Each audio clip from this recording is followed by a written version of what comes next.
Check tayo ng status ng inverter. Gumagamit po ngayon ng compressor. Ito po yung watts niya na nagagamit. Tapos yan ang kanyang status pag compressor ang ginagamit.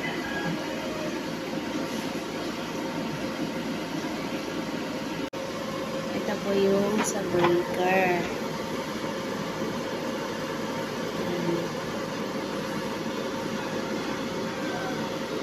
Wala pong kuryente ngayon.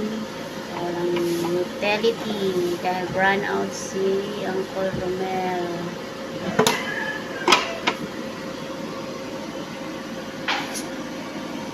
Ginagamit na po namin ngayon ang aming binili sa Lazada na rice cooker.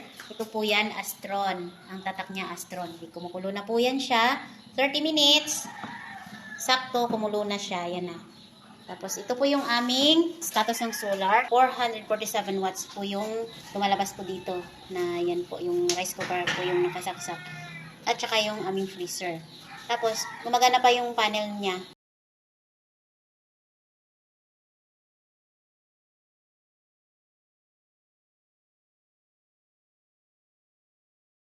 Hello, good morning. Update lang po tayo ngayon. Ang aming pong status sa aming solar ay nasa 153 volts ang aming panel. So, ang battery po namin is 25.0. Ito po yung function namin na wattage. 236 kasi gumagana po yung aming freezer. So, ang panahon po dito ngayon ay maulan. Kung mapapansin nyo po, ang aming pong battery ay hindi po yan nag-charge kasi yung arrow po niya ay pataas. So, kung mag-charge po yan, dapat dito po yan, kabila, mag-charge. So, ito po yung panahon namin dito sa aming probinsya. 11:24 AM po dito ngayon. So, sobrang ulan. Zero visibility po dun, no? Hindi na po makikita dun, eh. Ito yung panahon sa amin. So, okay naman po yung aming panel at may voltahe pa rin po siyang lumalabas kahit na maulan po. Ito po ang aming panahon. Okay, sana all po lang.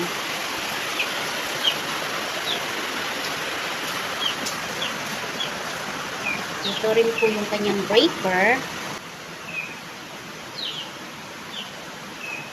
May nabili po si Mr. sa Lazada ng kettle. 2.0 po yung ano niya, 2.0 liter po yan. So ngayon, ang wattage po niya is 1,500.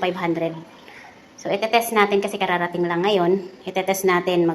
Tatlo lang kasi kami dito sa bahay. So 3 baso lang yung iinitin ko. Test natin kung working. Bali 3 baso po yan. Okay. Lalagay na natin dito. Test natin kung working siya. Ayan. Tapos, isasaksak po natin. Oh. So, hanapin natin dito yung on. Asan ba dito yung on, AJ? Ha? Yun. Ayan. Di ba yan? Asan ba? Yun. Yun. So, ngayon, ito po yung kanyang description. Detachable jug kettle. Makikita natin dito is 2.0 liter tapos 1,500. So, titingnan ko naman doon sa aming solar kung ilan ang ito lang pala yun, oh. Ay, 1,000. Ay, hindi pala 1,000. So, ang ano kanya ay 1.49 kilowatt. So, ibig sabihin, mataas talaga ang kanya. Ay, nagkakasabay pala sila kasi nga ng freezer. Yun, oh. Naka-ano pala talaga, ay naka-on din kasi yung freezer namin. Kaya umabot siya ng ilan yun? 1.49 kilowatt. Tapos, ito yung status ng aming status ng aming panel. So, mag-aantay ako ng kulo ng 5 minutes.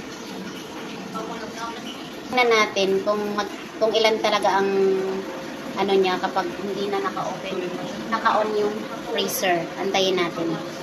So, hindi na siya naka-on.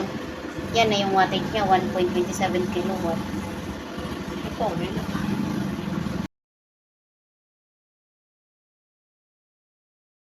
After 1 minute, ito po yung nangyari sa ating kettle. Nag-moist na siya dito. So, ibig sabihin, umiinit. Nag-start na siya umiinit. So, after 3 minutes, nagulo na siya, nag-off na siya. Yun na yun. So, automatic off na siya. Nagkukusa din pala siyang mag-off pag once na siya ay kulo na. Binagana ko yung aircon ngayon. Ang gamit po namin kuryente ngayon ay galing po sa aming solar panel.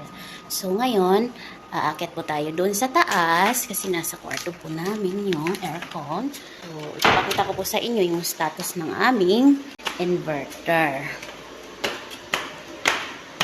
So ito rin, gumagana din po yan siya. Ang aming freezer. Tapos yung aircon po namin, yung status ng inverter namin na habang gumagana po yung aircon namin, ito po yung wattage niya. 517 watts. Ngayon, papakita ko na rin sa inyo yung bill namin. Kasi dumating na to kahapon.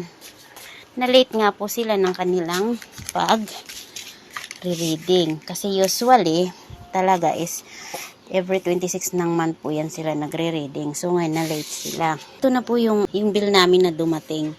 Ito po yung bill namin ngayon, 594.10. Nakakatipid kami. Pero yung bill namin na to, 9 days namin gamit to. Yung ginamit namin dito sa naging bill namin ngayon is welding machine at saka grinder. Kasi nagpagawa nga ako ng railings namin dito. Yun ho, yung mga pinagawa kong mga railings. Yan. Tapos, yung bill namin last month, eto na, bill namin last month, 1,640.64. So, ibig sabihin, nakatipid talaga kami ng sobrang laki. So, siguro, next month, wala na akong mabibil kasi hindi na talaga ako gagamit ng utility.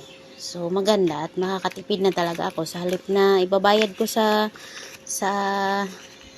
kuryente, i-save ko na lang yun at maiipon. Compare kasi noon, sobrang laki talaga ng nabibil namin, lalo na kapag ginamit namin lahat. Aircon, freezer, welding machine, grinder, tapos yung pump namin sa tubig. So, umaabot talaga ako ng 2,500.